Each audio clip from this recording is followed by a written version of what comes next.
Welcome to the Learning Support video on designing an aerobic exercise or training program. Within this video, we'll discuss the manner in which we can assist anyone, from a student in high school to a friend, college student, or family member who's interested in improving their personal health and physical fitness, to do exactly that. As we get started, I'd like to address what might seem like a basic or trivial question. It honestly may be something that's already a given, but nonetheless, I think it's helpful for us to mention as we build our foundation.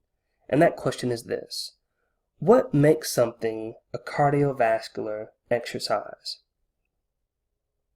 In case you didn't know, or in case you're curious, what makes something a cardiovascular exercise can be best explained by looking at two specific criteria.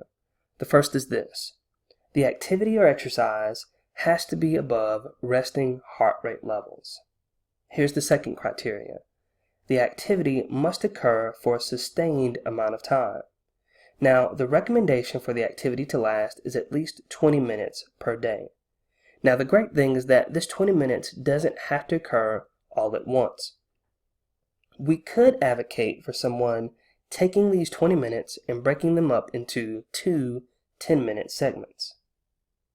In other words, what we're saying is that these requirements or these criteria help us to encourage individuals to engage in physical activity, especially in aerobic training programs. We're essentially saying all you have to do is start moving and move for at least 20 minutes at a sustained pace. Now, before we encourage anyone to engage in an aerobic training program, we want to be diligent about ensuring that we've covered our bases by doing three things. The first is this: we want to assess the individual's present level of fitness. Secondly, we want to determine their exercise history. Are they a beginner? Are they on the intermediate level? Or are they on the advanced level? We also want to ask questions like, what types of exercise are they used to doing? Do they have an existing injury? Do they like or dislike certain types of exercise? All of these things will help us to design the exercise program that they're looking for to the best of our ability. Thirdly, we also want to assess the individual's fitness goal. Without assessing these things, we're either putting someone in danger of sustaining an injury, or we're not giving ourselves an opportunity to measure their progress from start to finish. We can help someone develop a sound aerobic training program by keeping four specific components in mind.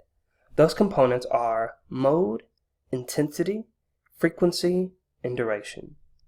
For mode, we get to decide, with the help of those that we're working with, what type of equipment we'll use or not. So specifically, we're saying two things make up the mode. One, machine options, or two, non-machine options. For intensity, we go back to what we mentioned earlier about ensuring that we're engaging in an exercise that's above our resting heart rate levels. For frequency, we're simply asking the question, how often will we engage in the exercise or activity throughout the week? And fourthly, for duration, we're asking the question here, how often will we engage in the exercise during that particular exercise session? Let's take a look at some of the common modes of exercise as it pertains to machine and non-machine options. As we look at this, let's first make sure that we know that not all options here are equally created. In other words, some options that require us to use machines don't activate the musculature that's activated with non-machine options. In other words, non-machine options typically allow us to engage or activate other muscles that aren't commonly activated with machine options. Now, it's important for us to know that we could choose from either of these options to build our cardiovascular exercise program. But what we want to really give attention to is selecting those options that are going to best help the individual that we're working with translate the skill or the results of this exercise to the activity or sport that they engage in frequently. So as we compare these options, for the machine options, we have those that we're traditionally familiar with. the treadmill, the elliptical, the stair climbers, rowing machines, or what we can call rowing ergometers, stationary bikes, and upper body ergometers, which is commonly referred to as an arm bike. The non-machine options that you see towards the right are probably those that we would commonly think of: walking, jogging, running, swimming, dancing, and cycling. And so by cycling here, we're referring to a traditional bike. Now, there are other exercises that we could utilize to build into our cardiovascular program, but again, we want to make sure that we have a good balance between the exercises that individuals enjoy, exercises that will transfer to their designated sport or activity, and exercises that are going to help promote cardiovascular endurance. When we're designing a cardiovascular training program, we must begin by assessing one's heart rate while at rest. You can of course do this easily by assessing your pulse at your carotid artery and or at your radial artery. Now, it's important to note here that the most accurate method, or the gold standard, by which we would determine exercise intensity is based on assessing VO2 max. But for us, and the populations that we may work with, this may not be as readily feasible or available to assess. So we'll use the resting heart rate to determine the intensity level for those that we'll work with. The steps are outlined here on the screen.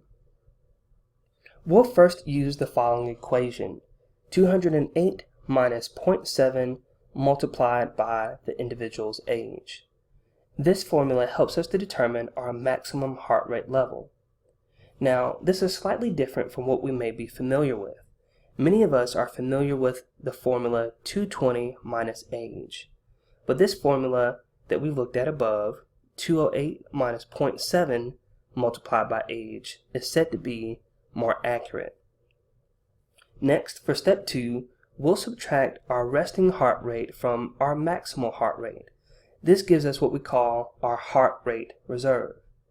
Now what we'll do is determine the lower and upper limits of the recommended exercise intensity. In step 3, we'll multiply the maximum heart rate by the lower limit factor, which is 50%. In step 4, we'll multiply the maximum heart rate by the upper limit factor, which is 85%. In steps 5 and 6, we'll add the resting heart rate value to the values that we obtained in steps 2 and 3.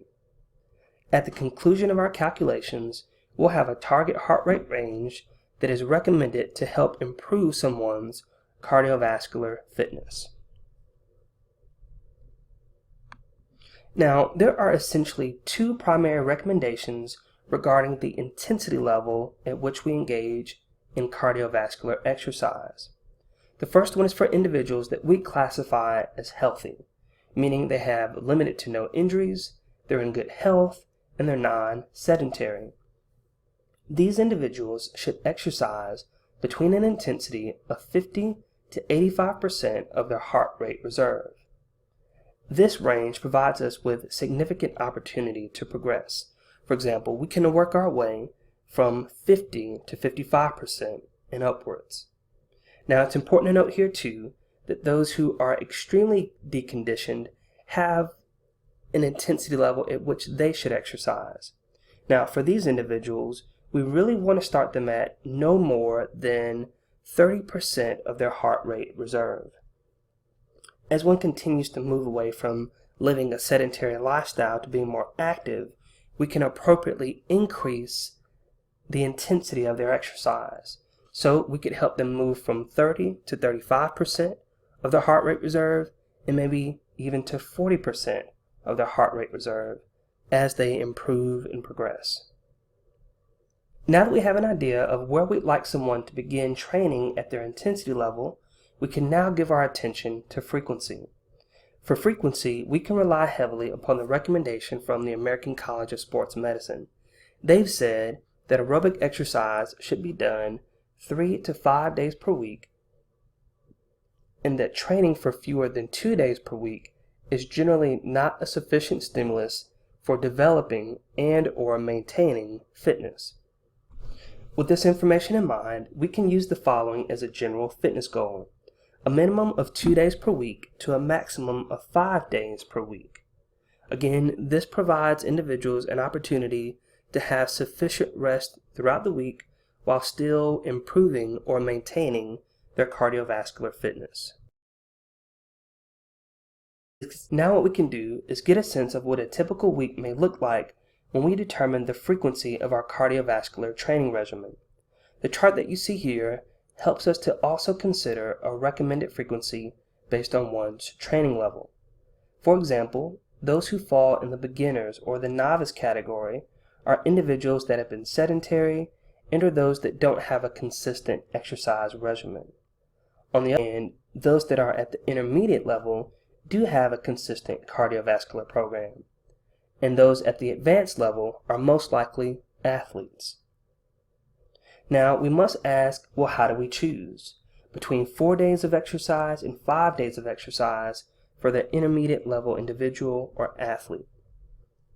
To decide, we'll need to base our recommendation on a couple of factors such as the individual's availability and the intensity in which they'll exercise. Notice the recommendations listed here along with the set rest days for each weekly schedule. You'll notice the recommendation for beginners is 2 to 3 set days of training, while 4 to 5 days is recommended for those who are at the intermediate level, and 6 days for those who are at the advanced level. Last but certainly not least, we must give attention to exercise duration. Again, this refers to how long a single exercise bout should last. Fortunately, we have recommendations from various organizations. The NIH, or the National Institute of Health, recommends that we engage in 30 minutes of cardiovascular exercise per day. The American Heart advocates for between 30 to 60 minutes per day, and the American College of Sports Medicine advocates for 20 to 60 minutes per day. So to include all of these recommendations, we can say that a training session could and should last anywhere from 20 to 60 minutes if we want to see the benefits associated with cardiovascular training. As we conclude here, it's my hope that the content shared on this video has brought some things back to your remembrance and or is helpful in you beginning to design your own cardiovascular training program for yourself or someone that you know or a group of people that you may work with in the future.